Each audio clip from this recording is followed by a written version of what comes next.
ನಮಸ್ಕಾರ ಸ್ನೇಹಿತರೆ, ನಾವು ಇಂದಿನ ವಿಡಿಯೋದಲ್ಲಿ ನೋಡೋಕೆ ಹೊರಟಿರುವುದು ಮಾನವನ ಶ್ರಮ, ಶ್ರದ್ಧೆ ಮತ್ತು ತಂತ್ರಜ್ಞಾನ ಎಷ್ಟರ ಮಟ್ಟಿಗೆ ಹೋಗಬಹುದು ಅನ್ನೋದಕ್ಕೆ ಸಾಕ್ಷಿಯಾದ ಪ್ರಪಂಚದ ಅತಿದೊಡ್ಡ 5 ವಿಗ್ರಹಗಳು. ಈ ವಿಗ್ರಹಗಳು ಕೇವಲ ಕಲ್ಲು ಅಥವಾ ಲೋಹದಿಂದ ಮಾಡಿದ ಶಿಲ್ಪಗಳಲ್ಲ. ಇವು ಇತಿಹಾಸ, ಸಂಸ್ಕೃತಿ, ಭಕ್ತಿ, ರಾಷ್ಟ್ರಭಾವನೆ ಮತ್ತು ಮಾನವನ ಕಲೆಯ ಜೀವಂತ ಪ್ರತೀಕಗಳು. ಹಾಗಾದ್ರೆ ಬರ್ತಾ ಇರೋದು ಮೊದಲ ಸ್ಥಾನದಿಂದ ಸ್ಟ್ಯಾಟ್ಯೂ ಆಫ್ ಯೂನಿಟಿ. ನಮ್ಮ ಭಾರತ ದೇಶದಲ್ಲೇ ಇದ್ದು ಗುಜರಾತ್ನ ನರ್ಮದಾ ನದಿ ತೀರದಲ್ಲಿದೆ. ಸುಮಾರು 180 ಮೀಟರ್ ಎತ್ತರದಲ್ಲಿದ್ದು ಈ ಪ್ರತಿಮೆ ಸರ್ದಾರ್ ವಲ್ಲಭಾಯ್ ಪಟೇಲ್ ಅವರದ್ದು ಆಗಿದೆ. ಸ್ನೇಹಿತರೆ, ಜಗತ್ತಿನಲ್ಲಿ ಅತಿದೊಡ್ಡ ವಿಗ್ರಹ ಅನ್ನೋ ಹೆಗ್ಗಳಿಕೆ ಪಾತ್ರವಾದ ಈ ಪ್ರತಿಮೆ ಭಾರತದ ಉಕ್ಕಿನ ಮನುಷ್ಯ ಎಂದು ಕರೆಯಲ್ಪಡುವ ಸರ್ದಾರ್ ವಲ್ಲಭಾಯ್ ಪಟೇಲ್ ಅವರಿಗೆ ಸಮರ್ಪಿತವಾಗಿದೆ. ಏಕೆ ಈ ವಿಗ್ರಹ ಮಹತ್ವದ್ದು ಎಂದರೆ, ಸ್ವಾತಂತ್ರ್ಯ ನಂತರ ಭಾರತವನ್ನು 560ಕ್ಕೂ ಹೆಚ್ಚು ರಾಜ ಸಂಸ್ಥಾನಗಳನ್ನು ಒಂದೇ ರಾಷ್ಟ್ರವಾಗಿ ಸೇರಿಸಿದವರು ಸರ್ದಾರ್ ವಲ್ಲಭಾಯ್ ಪಟೇಲ್ ಅವರು. ಅದಕ್ಕಾಗಿ ಈ ವಿಗ್ರಹಕ್ಕೆ ಯೂನಿಟಿ ಅನ್ನೋ ಹೆಸರು ಕೂಡ ಬಂತು.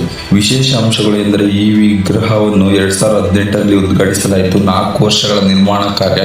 ಈ ವಿಗ್ರಹದ ಒಳಗೆ ಮ್ಯೂಸಿಯಂ, ವ್ಯೂ ಗ್ಯಾಲರಿ, ಲಿಫ್ಟ್ ವ್ಯವಸ್ಥೆ ಇದ್ದು ಬಿರುಗಾಳಿ, ಭೂಕಂಪಕ್ಕೂ ತಡೆದುಕೊಳ್ಳುವ ತಂತ್ರಜ್ಞಾನವನ್ನು ಹೊಂದಿದೆ. ಈ ವಿಗ್ರಹ ಹೇಳೋ ಸಂದೇಶ ಒಂದೇ: ಭಾರತ ಒಂದು ಒಗ್ಗಟ್ಟಿನ ರಾಷ್ಟ್ರ. 2ನೇ ಸ್ಥಾನದಲ್ಲಿರುವುದು ಸ್ಟ್ರಿಂಗ್ ಟೆಂಪಲ್ ಬುದ್ಧ. ಚೀನಾದ ಹೆನಾನ್ ಪ್ರಾಂತ್ಯದಲ್ಲಿ ಕಂಡುಬರುತ್ತದೆ. ಇದರ ಎತ್ತರ 153 ಮೀಟರ್ ಎತ್ತರವಿದ್ದು ಈ ಪ್ರತಿಮೆ ಬುದ್ಧನದಾಗಿದೆ. ಈ ವಿಗ್ರಹವನ್ನು ನೋಡಿದ್ರೆ ಕಣ್ಣಿಗೆ ಮೊದಲು ಬೀಳೋದು ಶಾಂತಿ. ಈ ವಿಗ್ರಹದ ಹಿನ್ನೆಲೆ ನೋಡೋಣ. ಈ ವಿಗ್ರಹವನ್ನು ನಿರ್ಮಿಸಿದ್ದು ಬೌದ್ಧ ಧರ್ಮದ ಮಹತ್ವ ಮತ್ತು ಜಗತ್ತಿಗೆ ಶಾಂತಿಯ ಸಂದೇಶ ನೀಡುವ ಉದ್ದೇಶಕ್ಕಾಗಿ. ಇದರ ವಿಶೇಷ ಏನೆಂದರೆ, ತಾಮ್ರದಿಂದ ನಿರ್ಮಾಣವಾಗಿದ್ದು ಸಾವಿರಾರು ಕಾರ್ಮಿಕರ ಶ್ರಮದಿಂದ ನಿರ್ಮಾಣವಾಗಿದೆ. ಸುತ್ತಮುತ್ತ ದೇವಸ್ಥಾನಗಳು, ಧ್ಯಾನ ಕೇಂದ್ರಗಳು ಇದ್ದು ಇಲ್ಲಿ ಬರುವ ಜನರು ಫೋಟೋ ತೆಗೆದುಕೊಳ್ಳಲು ಮಾತ್ರ ಅಲ್ಲ, ಮನಸ್ಸಿಗೆ ನೆಮ್ಮದಿ ಹುಡುಕಲು ಕೂಡ ಬರುತ್ತಾರೆ. ಈಗ 3ನೇ ವಿಗ್ರಹವನ್ನು ನೋಡೋಣ. ಲೆಕ್ಯುನ್ ಸೆಕ್ಯಾ ಅಂತ. ಇದು ಮ್ಯಾನ್ಮಾರ್ ದೇಶದಲ್ಲಿ ಕಂಡು ಬರುತ್ತದೆ. ಇದರ ಎತ್ತರ 116 ಮೀಟರ್ ಎತ್ತರವಿದ್ದು ನಿಂತ ಬುದ್ಧನ ಪ್ರತಿಮೆಯಾಗಿದೆ. ಈ ವಿಗ್ರಹ ವಿಶೇಷತೆ ಏನೋ ಗೊತ್ತಾ? ಇದು ನಿಂತ ಸ್ಥಿತಿಯಲ್ಲಿರುವ ವಿಶ್ವದ ಅತಿದೊಡ್ಡ ಬುದ್ಧ ವಿಗ್ರಹಗಳಲ್ಲಿ ಒಂದಾಗಿದೆ. ಅರ್ಥ ಏನಂದ್ರೆ, ನಿಂತ ಬುದ್ಧ ಎಂದರೆ ಜಗತ್ತನ್ನು ರಕ್ಷಿಸುವ ಸಂಕೇತ, ಮನುಷ್ಯರಿಗೆ ಮಾರ್ಗದರ್ಶನ ನೀಡುವ ಗುರು. ಇದರ ಒಳಭಾಗದಲ್ಲಿ ಬುದ್ಧನ ಜೀವನ ಕಥೆಗಳು, ಧಾರ್ಮಿಕ ಚಿತ್ರಗಳು, ಧ್ಯಾನದ ಹಾಲು. ಇದು ಕೇವಲ ಪ್ರವಾಸಿ ಸ್ಥಳವಲ್ಲ, ಆಧ್ಯಾತ್ಮಿಕ ಅನುಭವ. 4ನೇ ವಿಗ್ರಹ ನೋಡೋಣ.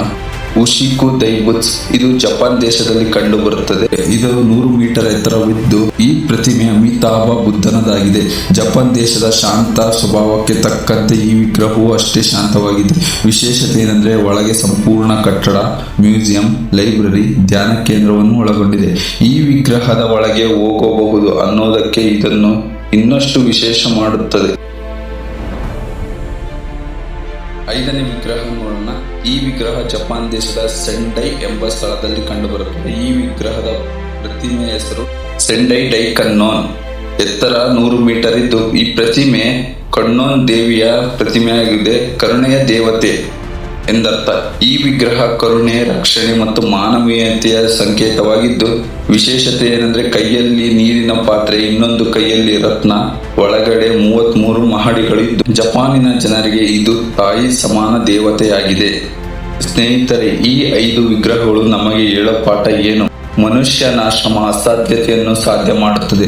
ಧರ್ಮ, ರಾಷ್ಟ್ರ, ಶಾಂತಿ ಎಲ್ಲವೂ ಮಾನವತೆಗೆ ಸೇರಿದವು. ಎಲ್ಲದಕ್ಕಿಂತ ದೊಡ್ಡದು ಅರ್ಥ.